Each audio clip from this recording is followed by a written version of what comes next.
नमस्कार दोस्तों। तो आज की इस क्लास में हम लोग करने वाले हैं क्लास 10th मैट्रिक परीक्षा 2026। यदि आप भी 21 फरवरी के देने जा रहे हैं साइंस का पेपर, तो ये वीडियो आपके लिए बेहद ही ज़रूरी है, क्योंकि दोस्तों यहाँ पे वायरल पेपर आप सभी के बीच लेके आ गए हैं। तो सारे ऑब्जेक्टिव क्वेश्चन दोस्तों आप सभी याद कर लेंगे, चाहे वह प्रथम पाली हो या फिर वह द्वितीय पाली हो। यहाँ पे VBI ऑब्जेक्टिव प्रश्न लाया गया है और खास करके यहाँ पे विज्ञान से ऑब्जेक्टिव प्रश्न लाया गया है। दोस्तों अगर यहाँ से आप सभी सारे ऑब्जेक्टिव क्वेश्चन याद करके जाते हैं तो आप सभी का अच्छा स्कोर हो सकता है। जो आपका साइंस का 21 फरवरी के एग्जाम होने वाले हैं, वहाँ पे आप सभी अच्छा स्कोर ला सकते हैं। तो चलिए, सारे ऑब्जेक्टिव प्रश्न को दोस्तों आप सभी याद कर लेंगे और वीडियो के अंत में आपका कितना सही हुआ है प्लीज़ आप सभी अपना स्कोर जरूर बताएंगे। और वीडियो पसंद आए तो वीडियो को लाइक और वीडियो को हाइप जरूर करेंगे। चलिए क्वेश्चन नंबर 1 से क्लास को हम शुरू करते हैं। क्वेश्चन नंबर 1 है कि इससे प्रकाश के परावर्तन के कितने नियम होते हैं। तो दोस्तों आप सभी को याद रखना है, प्रकाश के परावर्तन के भी 2 नियम होते हैं और प्रकाश के अपवर्तन के भी 2 नियम होते हैं, ठीक है ना। तो आप सभी को अगर दोनों पूछे तो कन्फ्यूज नहीं होना है, प्रकाश के परावर्तन भी 2 और अपवर्तन भी 2, यानी कि ऑप्शन यहाँ से इसका क्या हो जाएगा ना, बी बिल्कुल राइट आंसर हो जाएंगे। चलिए 2 नंबर प्रश्न करा है कि इस मानव नेत्र में किस प्रकार के लेंस पाया जाता है। दोस्तों हम लोग को जो ये आँख है ना, हम लोग का आँख में कौन सा प्रकार का लेंस पाया जाता है, ठीक है। तो दोस्तों आप सभी को याद रखना है, उसमें उत्तल लेंस पाया जाता है। कौन सा लेंस पाया जाता है दोस्तों, तो उसमें जो है ना उत्तल लेंस पाया जाता है। तो ऑप्शन यहाँ से आपका जो है ना ए बिल्कुल राइट आंसर हो जाएंगे। चलिए दोस्तों, सारे ऑब्जेक्टिव प्रश्न आप सभी को याद करना है, आपके एग्जाम के लिए बेहद ही जरूरी है। चलिए 3 नंबर प्रश्न है कि इसे समतल दर्पण द्वारा बना प्रतिबिंब कैसा होता है। तो बताएंगे समतल दर्पण से जो प्रतिबिंब बनता है वो कैसा होता है। दोस्तों आप सभी को याद रखना है, समतल दर्पण से जब भी प्रतिबिंब बनेगा तो वह काल्पनिक होगा। कैसा होगा, तो वह काल्पनिक होगा अगर समतल दर्पण से प्रतिबिंब बनता है। तो ऑप्शन यहाँ से इसका B is the right answer हो जाएंगे। 4 नंबर प्रश्न है कि इस कार्य करने की क्षमता को कहते हैं। तो दोस्तों आप सभी को याद रखना है, कार्य करने की क्षमता को हम लोग क्या कहते हैं, तो उसे हम लोग क्या कहते हैं, तो उसे हम ऊर्जा कहते हैं। क्या कहते हैं दोस्तों, आप सभी को याद रखना है, कार्य करने की क्षमता को हम क्या कहते हैं, तो ऊर्जा कहते हैं। ऑप्शन यहाँ से आपका सी बिल्कुल राइट आंसर हो जाएंगे। 5 नंबर प्रश्न यहाँ पर देखेंगे और 5 नंबर प्रश्न है कि इस लंबाई बढ़ने से तार का प्रतिरोध जो है ना क्या होता है। तो बताएंगे दोस्तों, अगर लंबाई बढ़ता है तो तार का प्रतिरोध क्या हो जाएगा। तो आप सभी को याद रखना है, जैसे ही जैसे लंबाई बढ़ेगा वैसे वैसे उसका प्रतिरोध भी बढ़ता चले जाएगा, यानी कि ऑप्शन यहाँ से इसका बी बिल्कुल सही आंसर हो जाएंगे। चलिए 6 नंबर प्रश्न है कि इस तारे के टिमटिमाने का कारण है। तो बताएंगे दोस्तों, तारे जो टिमटिमाते हैं उसका आखिर कारण क्या है। आकाश में देखते होंगे तारे जो है ना टिमटिमाते आप सभी को नजर आता होगा, तो उसका कारण क्या हो सकता है। तो उसका कारण है कि इस वायुमंडलीय अपर्तनांक क्या है दोस्तों, तो वायुमंडलीय अपर्तनांक है। तो आप सभी को ऑप्शन यहाँ से बी बिल्कुल सही आंसर हो जाएंगे, आप सभी को याद रखना है। 7 नंबर प्रश्न है कि इस हीरा का अपर्तनांक कितना होता है। तो बताएंगे दोस्तों, हीरा का अपर्तनांक कितना होता है, आप सभी को याद रखना है। हीरा का अपर्तनांक जो है ना 2.42 हो जाएगा, यहाँ पे दशमलव लगता, ठीक है, कितना 2.42 हो जाएंगे, यानी कि ऑप्शन यहाँ से आपका D is the right answer हो जाएंगे। दोस्तों सारे ऑब्जेक्टिव प्रश्न आप सभी याद करेंगे और आप सभी को वीडियो पसंद आ रहे हैं तो वीडियो को लाइक जरूर करेंगे दोस्तों, ठीक है ना, और एक प्यारा सा कमेंट भी जरूर करेंगे। 8 नंबर प्रश्न है कि इसे वेरी सिंपल निर्वात में प्रकाश की चाल होता है और काफी VBI प्रश्न आपके एग्जाम में आने की 100% नहीं 500% हम चांस कर सकते हैं भाई। निर्वात में प्रकाश की चाल है तो वो हो जाएंगे 3 गुना 10 की पावर 8 मीटर पर सेकेंड हो जाएंगे। क्या हो जाएंगे ना, मीटर पर सेकेंड हो जाएंगे, यानी कि ऑप्शन यहाँ से इसका सी बिल्कुल राइट आंसर हो जाएंगे।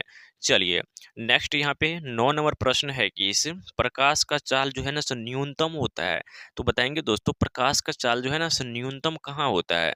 तो प्रकाश का चाल जो है ना न्यूनतम वो जो है ना कांच में होता है। कहाँ पे होता है, तो प्रकाश का चाल न्यूनतम जो है ना वो कांच में होता है। ऑप्शन यहाँ से इसका डी बिल्कुल राइट आंसर हो जाएंगे। चलिए 10 नंबर प्रश्न की ओर बढ़ते हैं दोस्तों। तो 10 नंबर क्वेश्चन है कि इस विद्युत बल्ब में फिलामेंट बना होता है। जो आप देखे होंगे लाल बल्ब रहता है ना, क्या जो लाल बल्ब रहता है ना, जो लाल बल्ब रहता है, ठीक है ना, तो उसमें जो है ना फिलामेंट किसका लगा रहता है। तो आपसे बताएंगे 100 वाट को जो बल्ब रहता है उसमें फिलामेंट किसका लगा रहता है। तो कहिएगा सर जी उसमें ना टंगस्टन के तार का लगा रहता है। किसका? तो टंगस्टन के तार का लगा रहता है। तो ऑप्शन यहाँ से आपका डी बिल्कुल राइट आंसर हो जाएंगे। दोस्तों यहाँ पे जितना भी ऑब्जेक्टिव प्रश्न लाया गया है ना, सारा के सारा काफी इंपोर्टेंट है, यानी कि हूबहू आपके एग्जाम में आ सकते हैं। इसी कारण सारे ऑब्जेक्टिव क्वेश्चन आप सभी याद कर लेंगे। 11 नंबर प्रश्न है कि इस शोषण किस प्रकार की अवक्रिया है। अब आपको बताना है शोषण जो है वो किस प्रकार की अवक्रिया है दोस्तों। तो वो हो जाएंगे आप सभी को ऊष्माक्षेपी हो जाएंगे। आप सभी को इतना बात याद रखना है। क्या याद रखना है? शोषण किस प्रकार की अवक्रिया है, तो वो ऊष्माक्षेपी हो जाएंगे। ऑप्शन डी बिल्कुल याद रखना है। चलिए 12 नंबर प्रश्न आप सभी को बताना है दोस्तों, कौन सी गैस जो है ना उत्सर्जित होगी जब धातु जल के साथ अवक्रिया करेगी। यानी कि कौन सा गैस निकलेगा जब धातु जो है ना जल के साथ अवक्रिया करेगा दोस्तों। तो आप सभी को याद रखना है वो हाइड्रोजन निकलेंगे। ऑप्शन यहाँ से क्या हो जाएगी ना, डी बिल्कुल राइट आंसर हो, सॉरी सी बिल्कुल राइट आंसर हो जाएंगे। उसके बाद यहाँ पे 13 नंबर प्रश्न देखेंगे, करा कि से साग सब्जी को जो है ना विघटित होकर कंपोस्ट बनना किस प्रकार की अवक्रिया है। साग सब्जी विघटित होकर कंपोस्ट बनता है तो वो जो है ना किस प्रकार की अवक्रिया हो जाते हैं दोस्तों। तो वो हो जाएंगे आप सभी को ऊष्माक्षेपी। कौन हो जाएंगे? तो ऊष्माक्षेपी हो जाएंगे। ऑप्शन यहाँ से आपका ए बिल्कुल याद रखना है। चलिए 14 नंबर प्रश्न देखना है दोस्तों, भोजन का पचना किस प्रकार का अवक्रिया है। अब आपको बताना है भोजन का पचना किस प्रकार का अवक्रिया है दोस्तों। तो आप सभी को याद रखना है वो हो जाएंगे उपचयन। क्या याद रखना है दोस्तों? तो वह उपचयन हो जाएंगे। ऑप्शन यहाँ से आपका सी बिल्कुल राइट आंसर हो जाएंगे। इतना बात आप सभी को याद रखना है। 15 नंबर प्रश्न है कि रासायनिक अभिक्रिया में भाग लेने वाले पदार्थ को जो है ना क्या कहा जाता है। तो रासायनिक अभिक्रिया में भाग लेने वाले पदार्थ को क्या कहलाते हैं दोस्तों। तो आप सभी को एक बात याद रखना है वो हो जाएंगे अभिकारक, यानी कि ऑप्शन बिल्कुल ए इज द राइट आंसर हो जाएंगे दोस्तों। चलिए उसके बाद यहाँ पे 16 नंबर प्रश्न देखेंगे दोस्तों। 16 नंबर प्रश्न है कि इसे 16 नंबर प्रश्न है कि इसे कोई विलयन लाल लिटमस को नीला कर देता है। देखिए दोस्तों लाल से नीला हो रहा है, कहाँ से? तो लाल से नीला हो रहा है दोस्तों। तो ये हो जाएंगे आप सभी को कहाँ, तो 10 हो जाएंगे। कहाँ हो जाएंगे ना, 10 हो जाएंगे दोस्तों। लाल से नीला हो रहे हैं, ऑप्शन इसका 10 हो जाएंगे। आप सभी को इतना बात याद रखना है।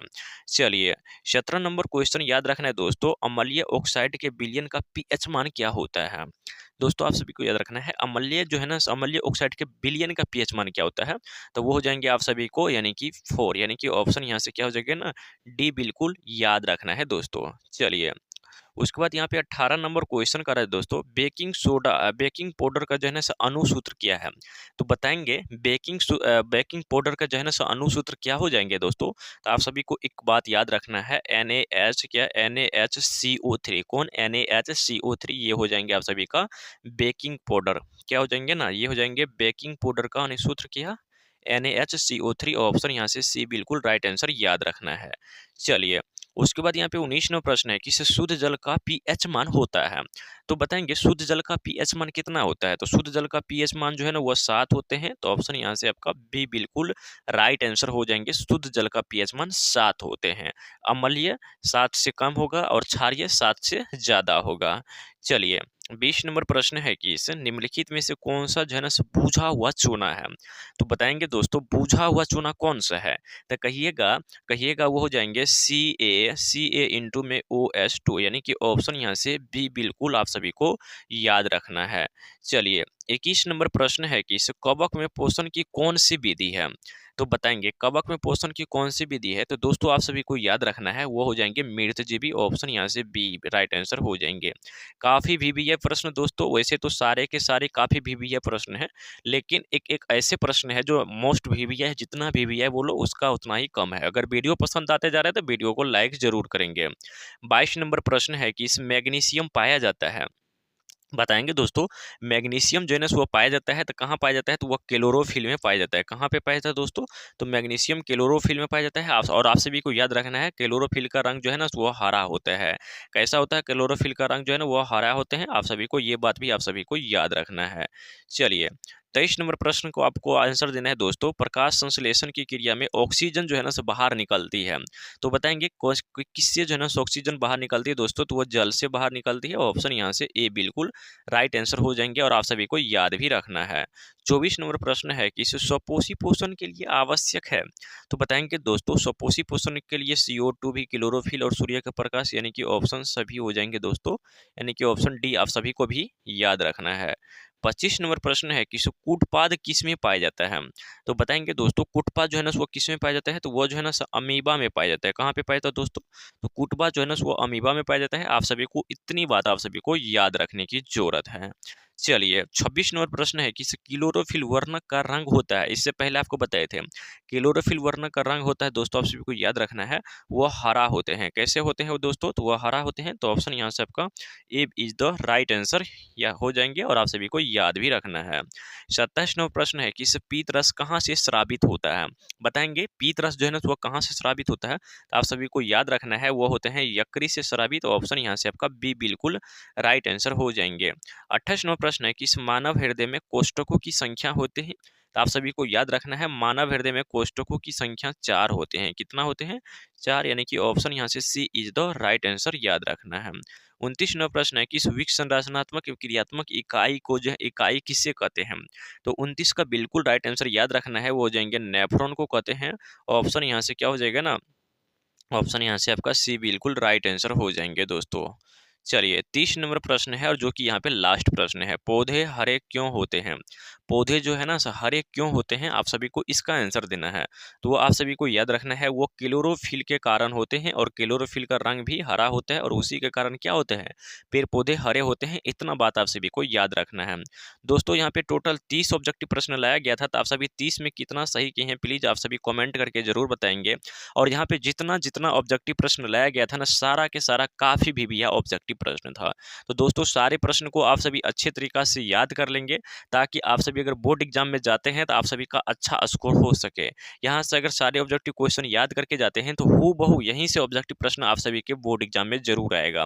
बाद में पछताना से सही है जो अब भी याद कर लीजिए, और बाद में पछताने से अच्छे हैं जो अभी याद करके बाद में पछताइएगा लिख के या फिर बना के आइएगा तब पछताइएगा। और अगर वीडियो पसंद आए होंगे तो वीडियो को लाइक जरूर करेंगे और चैनल को सब्सक्राइब नहीं किए होंगे तो चैनल को सब्सक्राइब जरूर कर लेंगे और एक छोटा सा प्यारा सा कमेंट भी जरूर करेंगे ताकि हमको एक अंदर से ऊर्जा की काम करे।